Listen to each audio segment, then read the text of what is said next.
I'm Debbie Georgatos. Welcome to my show, America Can We Talk? Today, we're going to talk about the Maoist mindset runs America, the military warns America and Space Force out, and Israel, a litmus test for integrity. And of course, I'll tell you why these stories matter to you. Stay tuned.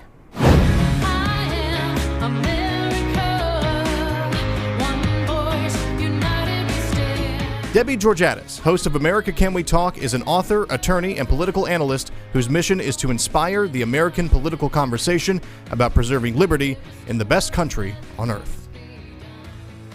And hello again and welcome to America Can We Talk and to today's First Five. I'm Debbie Georgatos. I called this First Five, and I don't use these terms lightly, but I called this First Five the Maoist mindset running America. And Maoist is referring, of course, to Chairman Mao Zedong, who inflicted on the innocent, suffering people of China the most horrific cultural revolution, in which he decided, this leader of China, dictatorial communist leader of China, decided to purge the Chinese population of anyone who disagreed with his thinking, anyone who could possibly be viewed as a threat, any references, cultural, statuaries, anything that might refer to other cultures, other times, ancient history. It was in his worldview, I guess, a purification, but it was a murderous rampage. But the mindset was the idea that when you are the ruling governor, the ruling power, you simply must bring the people into line with everything you think and say. That's the idea of this Maoist thing. So now I want to tell you a story that happened in California. Many of you probably heard about it over the weekend. It got a lot of media. But there was a gentleman who was employed working for Facebook, living in San Francisco, named Antonio Garcia Martinez. Antonio Garcia-Martinez. And he moved down. Apple actually invited him down for an interview. And he came down for an interview, came out of the Seattle area where he was living, and came down for the interview in the Silicon Valley, San Francisco Bay Area, and had an interview for a job, a pretty important job. And during the interview, the fact that he had previously written a book came up, and there was content of that book that some people thought others might find offensive. And it was, the little bit I heard, it wasn't anything I'd be proud of, but he wrote about women in San Francisco and referred to women in San Francisco. His commentary about them was just critical, ugly. I can't find the exact words he used at this moment, but his basic point was, he called the women of San Francisco kind of ugly and let's see, I can't find it. Soft. Here it is. He called them soft, weak, cosseted, and naive, despite their claims of worldliness, and generally full of the S word. And so, he wrote this pretty ugly thing in a book. And during his interview, as he's down with Apple being interviewed, they asked about the book. They discuss it. The company's aware of it. They decide they really want to hire him anyway. So, in fact, I'm going to go back and say the book that he wrote was autobiographical about the time he was working for Facebook. So he was working for Facebook. He moves to Seattle. He's interviewed now to come back to San Francisco Bay Area to work for Apple. So he gets hired. He's working at Apple. No complaints about his job performance. But some of the people working at Apple, fellow employees, found out what he had written in this book, which, as I say, I wouldn't brag about it. It wasn't nice. But, there's such a thing as, literary license. There's such a thing as freedom of speech. He hadn't hidden the book. He had disclosed it, or they even knew about it in the interview, had the conversation. They decided to hire him. But a group of employees at Apple banded together and circulated a petition, got a bunch of signatures, and demanded that he be fired for a book he wrote in 2015, which was not, by the way, advocating violence, was not advocating the overthrow of America, was not advocating the end of the American system, nothing violent. He spoke in a fairly ugly way about women. And it wasn't even that ugly. It wasn't nice, but it wasn't terrible. The point of the story is that these employees at Apple pushed so hard that the company rather quickly did an about face and fired him. because other employees complained about something he wrote in a book 6 years ago. Now, I don't know this guy, but why I want to talk about the story today is really illustrative of this very dangerous mindset in America, this very dangerous growing attitude, mostly among the left in America, that says if we discover something about you we don't like, something we think we can criticize, something that is inconsistent with the left-wing, truth squad that literally tries to dictate to all of America what's true, we can destroy you.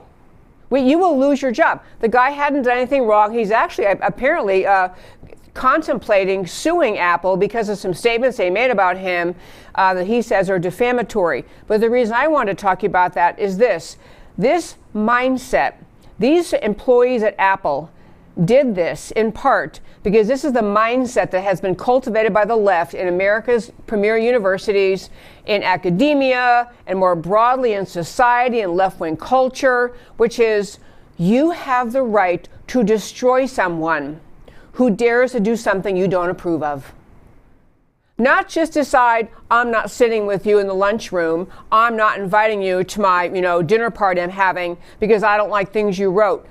They feel entitled to destroy him, to get him fired. And as he describes, he moved back to San Francisco Bay Area from Seattle, from a home he had built. I mean, he was all settled in. He was fine there. They lured him down, I'm sure, with a really good salary offer. But he's lured down and enticed to come down there to come work for the company, did a good job doing what he's hired to do. But these other employees have this growing, and it's a very ugly and very dangerous tendency in American society which says, you're out of line, you said something that is now offensive to left-wing truth, the truth squads, and so we can take you out. And Apple, having exactly zero backbone, zero spine, could have said, for example, you know what, folks, thanks for your memo, thanks for your petition, thanks for signatures, but actually we run the company, we knew about the book, we decided it was okay, and so thank you very much, go back to your desk, go back to your job. But corporate America has no spine. Corporate America folds instantly when one of these, and I'm using the word Maoist not lightly, this is a very dangerous mindset and is growing in America. Now I want to tell you another example of this. So this guy may sue Apple, but it's for defamation. But I want to tell you another way this is being carried out in a moment. But I also want to urge you to read something. There's a woman from China, a Chinese immigrant. Her name is Lily Tang Williams. And she has a column in the unionleader.com. Unionleader.com. She has a column where she's analogizing what's happening to America's culture, the critical race theory, the cancel culture, the allegations of systemic racism. She's saying these are all the kind of things that Chairman Mao did in China to stir up the people of China, to have them begin to turn on each other and hate on each other and attack each other. She talked about how the whole idea, what Mao tried to do, was create a holy war. It's her expression, a holy war within the people of, in his cultural revolution, to destroy and her term is the four olds, like OLDS olds, traditional ideas, cultures, habits, and customs. Destroy the culture of the Chinese people. Destroy their love of their history. Destroy their love of the arts. Destroy everything that's inconsistent with what Chairman Mao thought his job was. And she's saying this is what left-wing America is doing to America right now. This is a woman who's from China coming to America saying, wake up America, stop surrendering to the cancel culture, stop surrendering to this systemic racism culture, stop surrendering to the critical race theory people, because the agenda is exactly what Chairman Mao had. Every single iota of opposition to anything the left stands for will not just be silenced by the media, you will be attacked, vilified, and shut down. Now I want to tell you another thing, and how this is extremely relevant is where we are politically in this country. The Marxist agenda has taken over the American left. We don't have a Main Street, average Joe, run-of-the-mill Democrat Party anymore.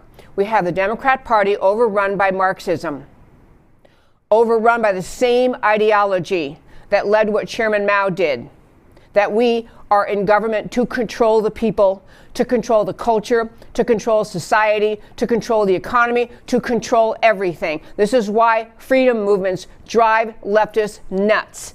But on to what's happening now in America. You remember when President Trump spoke in his final year in office on July 4th, he spoke on July 4th at Mount Rushmore.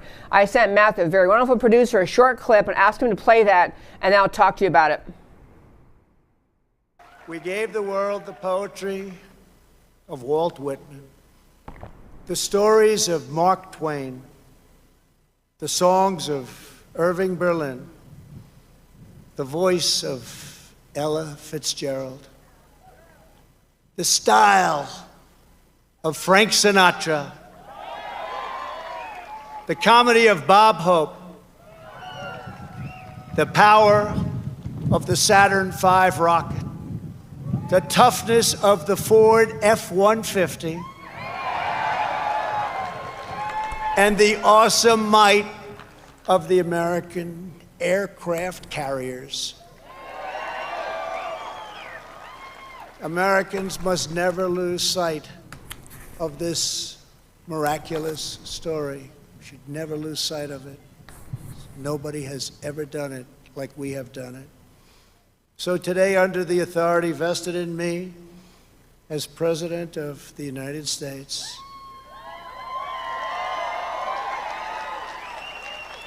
I am announcing the creation of a new monument to the giants of our past.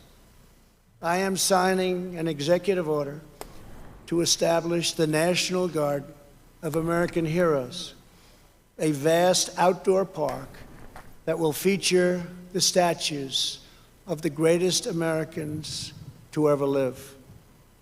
Okay, so that was President Trump, July 4th of just last year at Mount Rushmore, announcing he was going to create, through executive order, a Garden of American Heroes.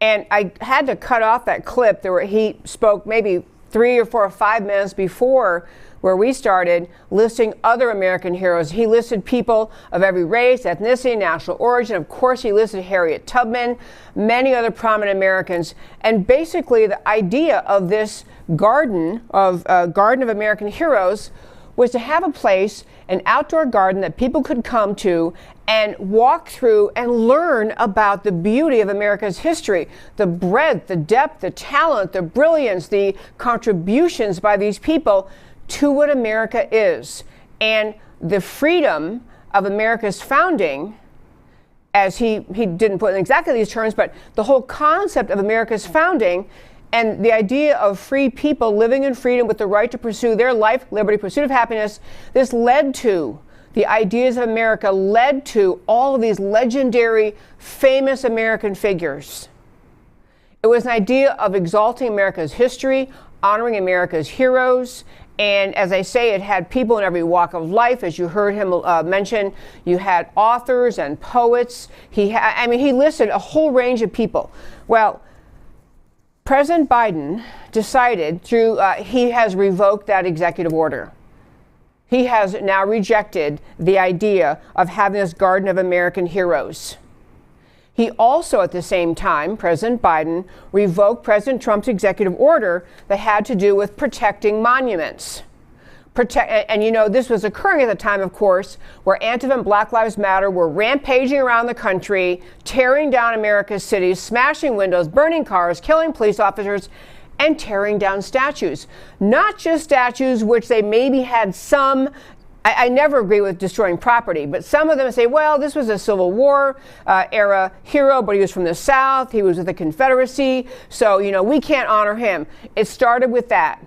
It started with saying, well, everyone should agree that we should at least tear down, you know, Robert E. Lee.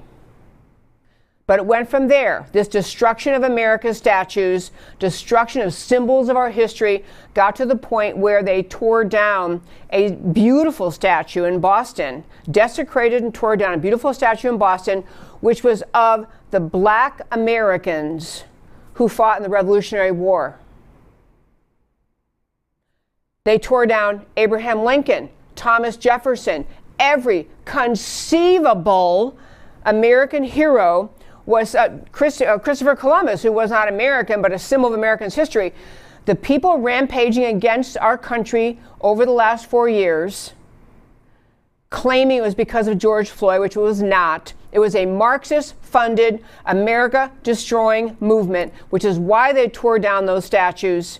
It's not because they really took offense at some words or actions by every single person whose statue was destroyed. It was because they were very much like Chairman Mao Zedong about the idea of destroying reverence for America's history, destroying reverence for Americans who stood out throughout our history as heroes, as brave and noble. The destroyers of the statues in the marches last summer, the destructions, the riots last summer, were doing exactly what Chairman Mao Zedong did to China. Destroying symbols of our history, symbols that help us bring us together, symbols of common unity. This is what they were doing. So President Trump issued an executive order. In addition to wanting to build this garden of American heroes, he put out an executive order that had to do with protecting monuments. And in part, there was already a federal law that said, you can't just tear down monuments. And virtually none of these criminals were prosecuted for this. Virtually none. They would desecrate them, spray with red paint, or just tear them down, destroy them. Virtually none of them were being prosecuted, so part of President Trump's mission was to say, hey, we're not going to just destroy symbols of American history. The other action that President Biden took very near the beginning, we're still in the beginning of his term, was he revoked, eliminated, disbanded the 1776 Commission. The 1776 Commission, created by President Trump, was all about the idea of responding to the New York Times creation of the 1619 Project, or as I call it, the 1619 We Hate America and You Should Too project that the New York Times put out. Absolutely the same motive as Mao Zedong, the same motive of tyrants throughout history, which was to destroy among the people a common culture, a love of America, a reverence for our country. The 1619 Project was the New York Times effort to say America didn't really begin in 1776. Oh, no. Don't be listening to those time-honored, timeless, lofty, impeccable ideas upon which America was founded and that you can read about in the Declaration of Independence and in the Federalist Papers and in the Constitution. Don't listen to that. Everybody focused on 1619 because that was a year they had pinpointed as they believed the first year that the slave trade delivered African slaves to America's shores. So the 1619 Project, or the We Hate America and You Should Too New York Times Project, was designed to turn America's attention away from the goodness and greatness of this country and designed not to call attention to the slave trade so you'd understand it better, because that'd be fine. That's a good thing to learn about the slave trade and how it happened and who funded it and who participated. That's fine. But that wasn't the goal of the 1619 Project. The goal was to make American citizens hate America. It was to establish as the bedrock identity of America that America is a country rooted and founded in hatred and evil, inherently racist, inherently unfair, inherently evil. And the entire point of the 1619 Project was to claim that the slave trade carried its way through, all the way through American history to today. And all of this time, since 1619, America has been an evil, ugly, racist country. That's what the New York Times is trying to do, trying to turn Americans against our own country to convince you to hate your country. So President Trump came along and said, you know what, we're not doing this. We're going with 1776, the real founding of America, put out brilliant, insightful, actually historical truth about America. And among Joe Biden's very first things he did when he took the took over the Oval Office, was to get rid of that commission, get rid of 1776 Commission, to say we don't need this. Because in his mindset, in the left-wing mindset, in the Marxist Democrat Party, everything is dedicated to turning America back to 1619 Project mentality, back to the idea, trying to instill hatred of America among the American people. This is the point of America's left today, to instill hatred among the American people of the idea of America. And the reason they want the American people to hate the idea of America is because they want the American people to submit to the fundamental transformation that Barack Obama hinted about, that he began to carry out, that the left has been carrying out for decades while too many of us were asleep at the wheel. The American left has been all about the slow Marxist takeover of America. The long walk through the institutions. The determination to destroy the love of America, starting out in academia in the 1920s, filling the universities and colleges around our country with America-hating Marxist, socialist, communists, filling America's institutions with that, and then filling America's public schools, K through 12 and beyond, with this hate America, this slow, subtle turning the American people against the ideas of the founding of America, because the left is not supportive of, does not believe in, does not embrace those founding ideas. Today's Democrat Party is the Marxist Party of America, and they are very determined to continue the slow march through the institutions, the slow determination to inflict on America, to convince America to hate their country, to hate the ideas of America, because this makes it easier and easier for them to bring about the globalist Marxist government that they have wanted for decades. And so I talked about Chairman Mao and the Maoist attack on America. What Joe Biden is telling you by the things I just told you, when you get rid of the 1776 Commission and you get rid of this Garden of American Heroes, Garden of American Heroes, and the executive order protecting monuments, Biden, despite his grandfatherly, good old Joe, kind of a doof, kind of a, kind of a can't be serious, kind of just a grandfatherly, simple-minded guy, that's not who he is. He has, to the degree he's mentally capable of doing it, he has bought into the Marxist agenda, or at the very least, he's utterly submissive to it. So the real people running the American left today, whether it's Barack Obama, Valerie Jarrett, George Soros, some combination, those people really running the White House, they are pulling the strings, and Joe Biden is just marching right along however he's told to march. And what they are doing, you need to be able to gather the correct conclusion from what they're doing.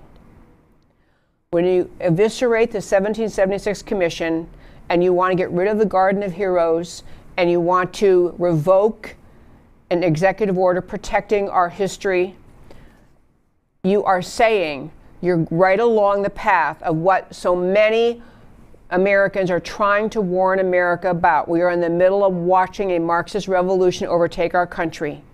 And so we who do see it, who recognize it, who love this country, we need to be on guard, standing back, fight on every issue, expose this, talk to people about this, help your friends who maybe voted for Biden because he seemed like such a nice, grandfatherly, harmless goofball, point out he is enabling this Marxist agenda. He's enabling it, and he's following it, and he's inflicting it on us. And America does not deserve this. America, the country America, the founding ideas of America, deserve to be protected by every living American who can understand what's happening. America the Great is going to only be America the Strong, America the Free, America the leader of the world in freedom, America that produced all those great heroes that President Trump was talking about in his July 4th speech. That America, the real America, will only be in place, only remain intact, if every patriot understands what's happening and speaks up and stands up for the right idea of America. And that, my very fine friends, is today's First Five.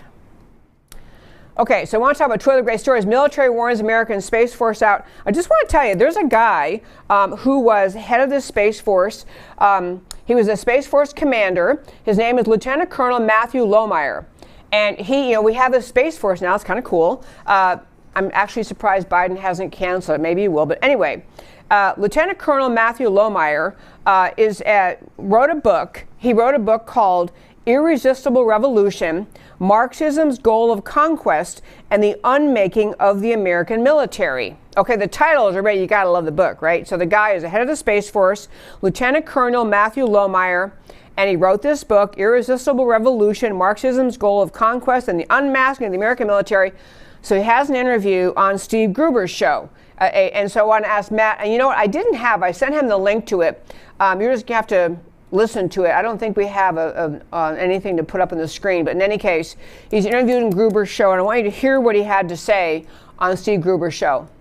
The reason that I wrote the book is because since taking command as a commander about 10 months ago, I saw what I consider fundamentally incompatible and competing narratives of what America was, is, and should be. That wasn't just prolific in social media or spreading throughout the country during this past year, but it was spreading throughout the United States military. And I had recognized those narratives as being Marxist in nature. And so it was important to me to begin to write a book. It was convenient for me to rely on some of the historical writings of Mao's Cultural Revolution from 1966, because what we saw taking place in the country and military, frankly, during this past year especially, was reminiscent of Mao's Cultural Revolution, where you had to toe a certain party line, revoke certain beliefs, or be unwilling to share them publicly.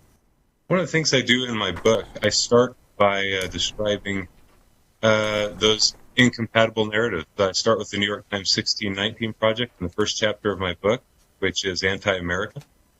It denies America's founding philosophy and insists that the whole purpose for the founding of the country was to institute slavery, for example.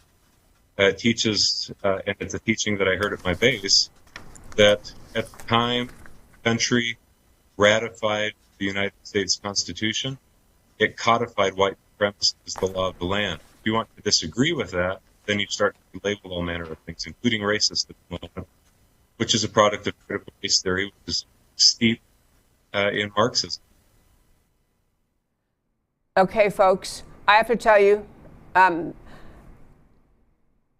even 10 years ago, if somebody who was in any aspect of the U.S. military made those kind of statements, that he was warning America about Marxist ideology, Marxist conduct, he refers to Mao. If this had happened 10 years ago, he'd be up for an accommodation. He would be lauded.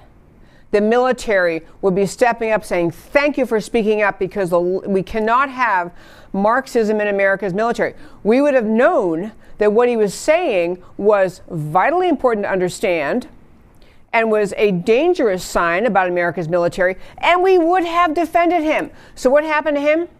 That guy you just heard, because of that interview you just heard, he was relieved of his command.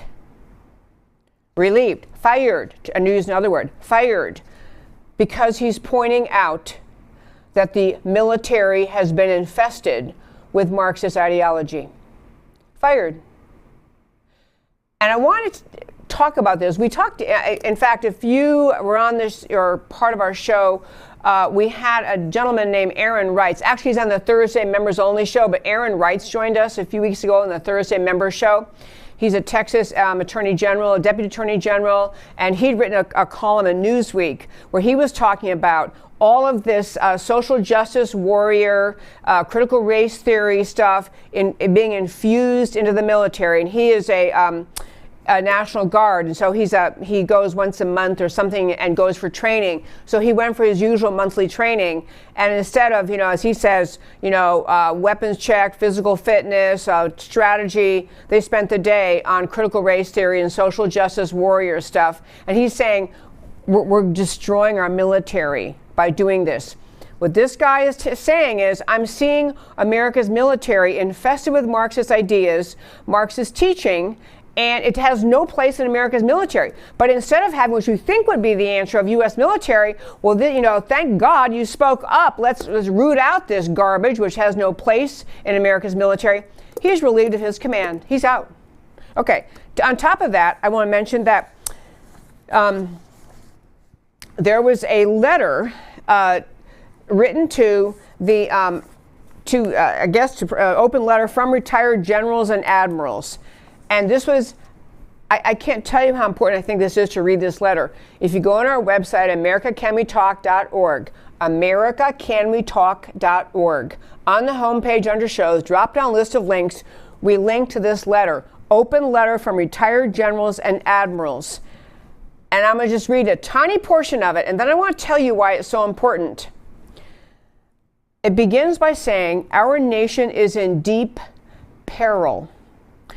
We are in a fight for our survival as a constitutional republic like no other time since our founding in 1776.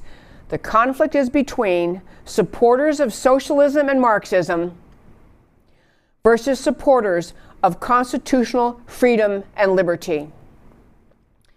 And I'm going to tell you, I mean, it is brilliant. It runs through. It's signed by 120, I think 127 now, I think.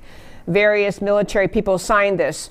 But what they're saying is our very existence as a country is in peril because of the ideology of the left, the ideology of Marxism and socialism, which is not, just some radical 5% of the loopy, college professors, and the academia they have infested, and the millions of students they have taught, and the millions of Americans coming up through our public school system, and the infusion into what was formerly a patriotic political party, the Democrat Party. All of that has resulted in the normalization, legitimization of Marxism and socialism as though they have some place in America, and they make the point, what their agenda is utterly contrary to the idea of America, the idea of a constitutional freedom and liberty America. So they did this open letter, and they run through a series of very specific examples. And again, these are not policy differences like, should we have withdrawn troops from this area on this date versus that date, or how many troops should we have left in place, or, even it's not policy. It's a big picture. Are we going to have America anymore? And they talk about things like the full-blown assault on our constitutional rights in a dictatorial manner by this current president, bypassing the Constitution. They're talking about excessive lockdowns over COVID, excessive lockdowns, censorship of written and verbal expression are all direct assaults on our fundamental rights. We must support and hold accountable politicians. So anyway, they go on and on talking about how they've got to be able to hold politicians accountable who are enabling this or allowing this to happen. They give us examples of just the loss of the country, the loss of America the free, open borders, jeopardizing national security. We must reestablish border controls, continue building the wall. China is the greatest external threat to America. So establishing cooperative relations with the Chinese Communist Party just emboldens them, as they say. Re-engage, and they also talk about, which is going to tie into our last topic for today, re-engaging in the flawed Iran nuclear deal. And people, these are not policy X versus policy Y. These are America the free, the strong, the constitutional republic with democratic elections, or America the Marxist society where freedom is gone, where government controls your life, where the government's intentions are to make sure that the international global community likes us, and not the intention to protect the freedoms of the American people. They run through the use of the U.S. military, the Keystone Pipeline, the rule of law being eviscerated. And the thing I want to say about this letter, I really urge you to read the whole, it's not that long. It's 2.5 pages or something. It's not that long to read. But the other point, my husband was talking to one of his good friends who went to the Naval Academy and is a total, conservative. And this Naval Academy friend of his, very successful guy in business, said, these kind of military officials, these kind of people, conservatives, they rarely engage in something like this, a public rebuke of the commander-in-chief. They rarely do, because they have, even though they're out of the military, a sense of loyalty to the structure of the military, to the commander-in-chief. So they're doing this because they are deeply, deeply, deeply, deeply concerned. And one other point, and this last point in this topic is, right now people are concerned about the military. I mentioned Aaron Rights. I mentioned this open letter is talking about much of the just evisceration of the strength of the American military and spending, having a stand down on the American military. So we're going to sit around and talk about inclusion and all these other left-wing social justice things in the military, just absurd stuff they're doing. But I want to point out that President Obama, and I know we've talked about this in the show before, and I may sometime do a segment trying to give you more information about it, but under President Obama was the first time there was a very overt, almost acknowledged removal of the highest levels of people in the American military who were conservative. The pro-America thinker, the pro-America strong military, America the great, those kind of high-level military people were slowly pushed out in serious numbers under the Obama administration. It was a political purge, a political cleansing. People who love the idea of America, who know a strong military is vital in order to defend this country. Obama went after them in his 8 years in office. He went after them. So you have the high levels of the military, many serious conservatives purged and removed. And then you have, as Aaron Rights was talking to us about a few weeks ago in the Members Only show, the idea that, the military is filled, obviously, with Americans. So the younger generation of Americans joining the military now have come up through our public schools, come up through education priorities that literally were shaped and molded by the leftist ideology that is trying to instill hatred of America and hatred of freedom. So naturally, we always think of, or at least I always think of the military as strong, patriotic, love America, understand the unique greatness of America, understand defending the Constitution, understanding defending freedom, understand we have to have a secure border, understanding a strong military keeps America safe. You assume people in the military believe all these things, but then the military is filled with many people, but some segment of which have been manipulated or just propagandized by America's public schools into a skewed and unfortunate and an unhealthy view of what America is. If you think America is, as a 1619 Project tried to paint, an evil at its core racist country with evil founders and nothing good about it and nothing good about its history, you're going to have a different mindset when you enter the military than if you enter the military having been taught the truth about America. And this is among the challenges that we face in America, is being unsure where the military will come out, what the military will stand up for, what the military will even understand as a threat to America. So we're going to do some more shows coming up in the future about the military and have more and more people talk about these kinds of issues. But it cannot be understated the importance of what Obama did to the military. And then again, and actually the same conversation, by the way, is happening in France. Former French military people are saying, what's happened to our military? I mean, we're lost here. You have military people very, very, very concerned in France as well as in America about losing the country itself. It goes back to many of the topics we talk about in the show, but in great part it goes back to the notion of, do you believe in America? Do you believe in the foundational ideas of America? Do you understand they are unique, extraordinary, and great and must be upheld? And that socialism, Marxism, communism have no place in America. Do you understand that? Do you understand the motive of people like who put together the 1619 Project for the New York Times? Their motive is not to inform. Their motive is not to enlighten. Their motive is not to create more and better understanding among various groups in society. It is to instill division in society, disrespect among various groups in society, suspicion and disdain among various groups, and ultimately to crush out the spirit of loving America.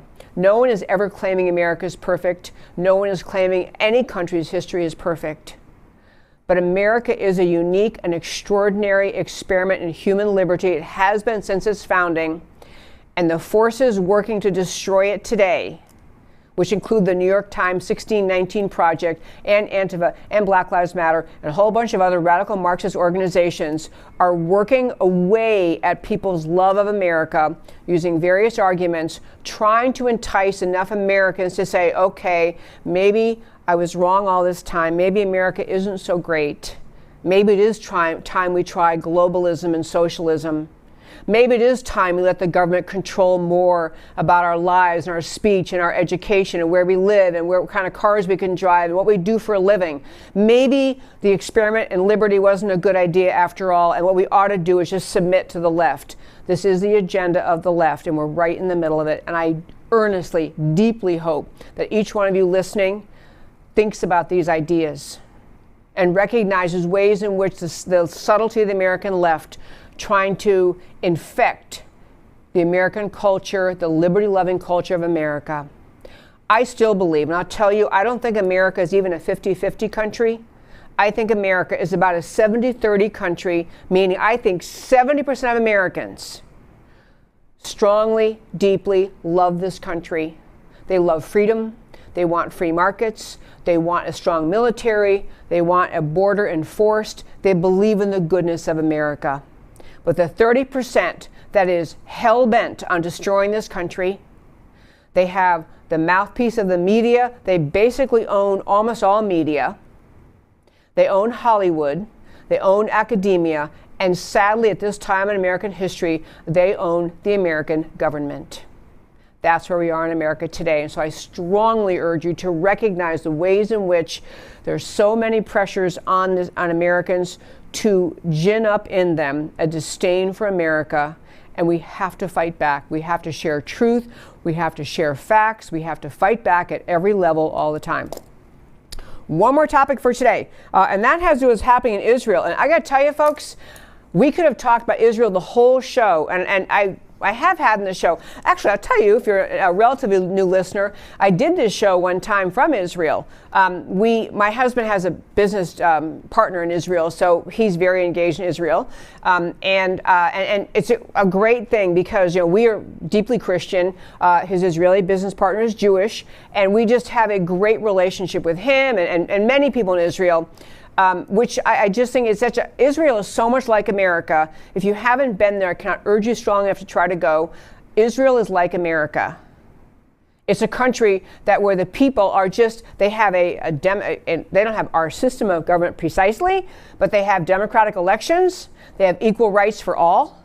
They have, their Congress is called Knesset. They actually have Arab, Muslim members of the Knesset. You hear people talk about Israel, and the people who hate Israel so much end up talking about it as though Israel is a country that only has, only the Jewish people have any power at all. That is so untrue. It is complete farce, but the left makes up a lot of stuff. Anyway, so right now we're in the middle of there is again a fighting between Israel and Hamas.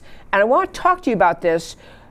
We could go many ways now, but I want to talk to you about how I see this issue. And I did not print out, I don't have for Matt the Wonderful, there was a tweet that Bernie Sanders put out. And Bernie Sanders and most leftists, every time trouble stirred up between Israel and this time it's between Hamas, that basically occupies the Gaza Strip, controls the Gaza Strip. So you have Hamas bombing Israel and Israel fighting back. That's the quick summary of it. And so part of what you hear out of people like Bernie Sanders is the poor Palestinian people, that they're being attacked. We've had children killed. This is horrible. We have to rein in Israel. We have to stop helping them because look what Israel is doing. I want to put, I mean this language, a litmus test for integrity. Let me just say this in a few simple bullet points. Hamas is an Islamic jihadist terror organization. Islam itself teaches in the Quran that Jews are to be killed, exterminated, and hated. The Quran itself, the teachings of Islam, teach Islam to include, and Muhammad himself the founder of Islam, had many statements about hating Jews, about the duty of a loyal Muslim is to locate Jews who are hiding and kill them. This is in the Quran. I am not saying all Muslims follow those teachings. I am saying that is what is taught in the holy book of Islam, the Quran. The Islamic jihadists of today are on a mission to destroy Israel, to kill all Jews, and to destroy the state of Israel. They feel, Islamic jihadists do, it is their duty, their religious duty, their obligation. They must do this to be loyal and good Muslims. This is what Islamic jihadists think. So Hamas is an Islamic jihadist organization funded by Iran, the country of Iran. Iran funds Hamas, and all the money America sends over under President Trump, under President Obama, we sent over money under Obama to Iran in the ridiculous Iran deal. That money is instantly turned by the Iranian mullahs, who are jihadists, over to Hamas and other terror organizations, so they will continue inflicting terror on the Jewish state, on Jewish people, and on other enemies. So you have Hamas, who is firmly implanted in Gaza, endlessly shooting rockets over into Israel, targeting civilian neighborhoods, targeting schools, neighborhoods, families. So Hamas does this because this is what Islamic jihadists do. They try to kill Jewish people and try to end the country of Israel. So you have Hamas sending rockets over, Israel defending itself and fighting back, and this time pushing back more and more into the Gaza Strip. Yes, there are innocent Palestinian people living in the Gaza Strip who are being harmed in all this fighting. But the person, the entity that is harming the Palestinians in the Gaza Strip is Hamas. It is the Islamic jihadists. Israel would not be bombing Gaza Strip, except that Hamas keeps bombing Israel. The battle is not the Palestinians versus Israel. It's Hamas versus Israel. And it's Hamas, funded by the Iranians, which in turn was funded by President Barack Obama and sending all that money over to the Iranian and mullahs. Hamas is funded. They buy more bombs, more weapons. In fact, you just had the Iranians announce in 2019 a massive increase in the amount of money and military might they were going, and weapons they were going to give to Hamas. So Hamas is bombing Israel, and Israel doesn't have to take it. They just don't have to take it. So they're fighting back. And so one thing I sent Matt the Wonderful, this is a kind of a funny thing. Babylon Bee, which is a really, really great just a spoof website. So Israel has the Iron Dome, a brilliant creation. So Israel has the Iron Dome, which is just basically a big defensive piece of equipment that stops most of Hamas's rockets as they're coming into Israel. So Matt the Wonderful has a little slide to show you. I want to leave it up and just tell you what it's saying. Very funny. So it says, media condemns Israel for unprovoked attack on innocent Hamas rockets. Again, this is coming from Babylon Bee, which is a spoof website. They have brilliant, brilliant spoofs. But the point is, this is kind of the picture of it. You have the, at the bottom you can see the caption from CNN, Israel attacks innocent Hamas rockets. That's obviously a spoof caption. It's not really a CNN's caption. But the point is, that's a picture of how it works. Hamas keeps trying to send over rockets and bombs to hurt and kill innocent Israeli citizens, and Israel has the Iron Dome and knocks them down. So, but this is why I'm going to tell you why I called this the integrity test. Because every time you hear Bernie Sanders and AOC and other leftists complaining about Israel, they never acknowledge that the reason Israel is sending bombs and now troops close to the border, and they're pushing into Gaza.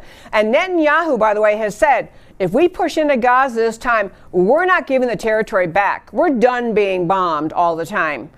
But back to the situation, you don't hear Bernie Sanders say, you know what, if we Democrats in the idiotic Iranian deal had not given Iran so much more money, maybe Hamas wouldn't be so well funded and well armed. Maybe Hamas would be unwilling or less willing to keep attacking Israel. You have to understand this circle. The left, Barack Obama, created the Iranian deal, which was a farce by itself, the JCPOA, a farce that did not in the slightest prevent Iran from developing nuclear weapons. That was just a cover. The deal itself said that, oh yeah, Iran's going to stop developing nuclear weapons, but they carved out certain areas where the inspectors were not allowed to go. And those areas are where everyone already knew Iran is developing nuclear weapons. It was the most idiotic farce.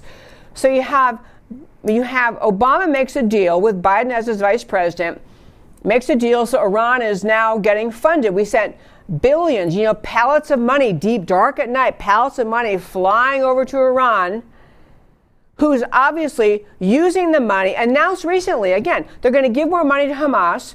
So you have Iran funding Hamas. Hamas is embedded in Gaza. Hamas is using the money, as any Islamic jihadist would, to try to destroy Israel. And then Bernie Sanders and AOC get on the floor of the Senate and the House, respectively, to complain that Israel is fighting back. There are only two reasons you would defend or you would blame Israel and claim Israel somehow the problem here because Israel is fighting back against being bombed. You're either ignorant and you don't understand that your party, your Democrat Party, gave billions to Iran, who turned around and gave it to Hamas, who's now using the weapons they've gotten from Iran and the money to attack and kill innocent Israeli citizens.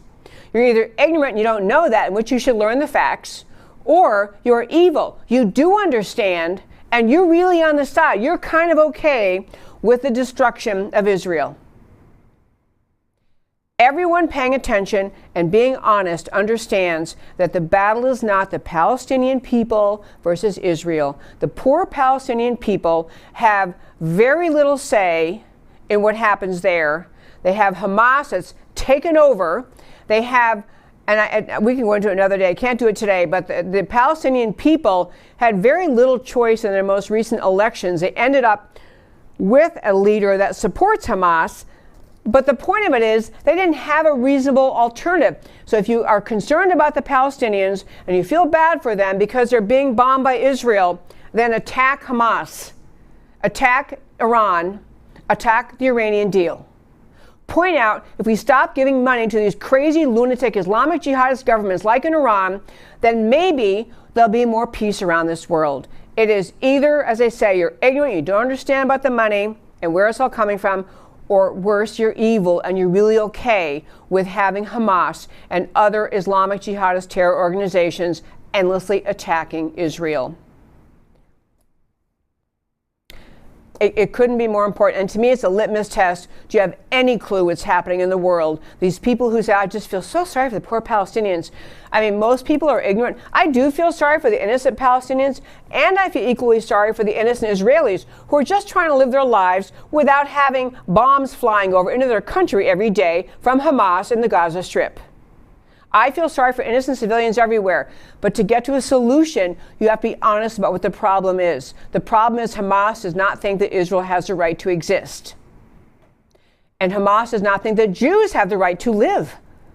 And therefore, they will attack Israel unless we make it too hard on them to stop. And Israel is not going to let these attacks continue. They're not going to surrender their country. They're not going to give in to Hamas. They're not going to give in to this pressure from the world to say, okay, everyone's mad at us for defending ourselves, so we'll just shut down and not defend ourselves, and we'll let Hamas just bomb us to oblivion. Israel's not going to say that, and they shouldn't. No country in the world would. I'm about out of time, folks, and I'm going to hit this Israel story some more because it matters so much people get the story straight. But in any case, At the close of every show, I tell you why the stories we talked about today matter to you. So we start our day today. Maoist mindset running America. Apple hires former high-level Facebook executive with full knowledge of his public, is actually a book he wrote, public post generically criticizing weak Bay Area women. Apple employees start a cancel campaign against the executive. Apple fires the executive because they are spineless and they're letting themselves be run by their staff. Biden revokes a Trump order on protecting U.S. monuments, cancels the Garden of Heroes and the 1776 Commission, so it's okay with the Biden administration to tear down U.S. monuments to U.S. heroes. That's what Biden is saying is okay. Read and listen to China refugee immigrant Lily Tang Williams. This is Maoism. Rulers define approved truth. Dissent is not permitted. Dissenters are banned from working and eventually sent to re-education camps or killed, which is what happened in China. Americans are waking up. They will not accept this destruction of their country. And the military warns America. Military warns America. Space Force shakeup. Open letter signed by 120 U.S. military flag officers warning that America is in peril. That is their language, not mine, in peril. Such letters have been more common in recent years from left-wing military people. Such letters are rare from conservative patriot military leaders. Open letter is not about traditional partisan politics. It's about freedom versus Marxism. Detailed, comprehensive, compelling. You must read it yourself. The first U.S. Space Force commander demoted because of warning of Marxism in the military. Americans are waking up. America is in the midst of a Marxist revolution. The Marxist revolution must be decisively defeated if American freedom is to survive. And finally, Israel and Israel Litmus test for integrity. Hamas is a known terrorist organization funded by Iran. Hamas rocket attacks against Israel are intended to kill innocent civilians. Hamas, Iran seek the destruction of the state of Israel and the killing of all Jews. It's what Islamic jihadists do. This is not a battle between moral equivalents. Hamas seeks the elimination of Israel. The Israelis seek to live. There is no middle ground. Israel is morally right to act forcefully to defend itself and stop the attacks. Biden's overtures to Iran, reinstating the JCPOA as the Iranian deal, he is greenlighting Iran-Hamas rocket attacks. Very important to understand. Biden ought to be reaching out to Iran and saying, call Hamas off or there's no Iranian deal coming. But he can't do that because he supports going after JCPOA and does not really care that much what's happening to Israel. And finally, public officials asserting moral equivalence between Hamas and Israel are ignorant or else they are evil. And that, my very fine friends, is America Can We Talk for today. Thank you so much for tuning in every Monday through Thursday at 3 p.m. Central Time to America Can We Talk, where I always talk truth about America because America matters. And I'll talk to you next time.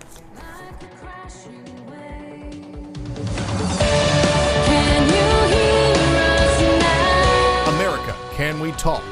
Truth about America.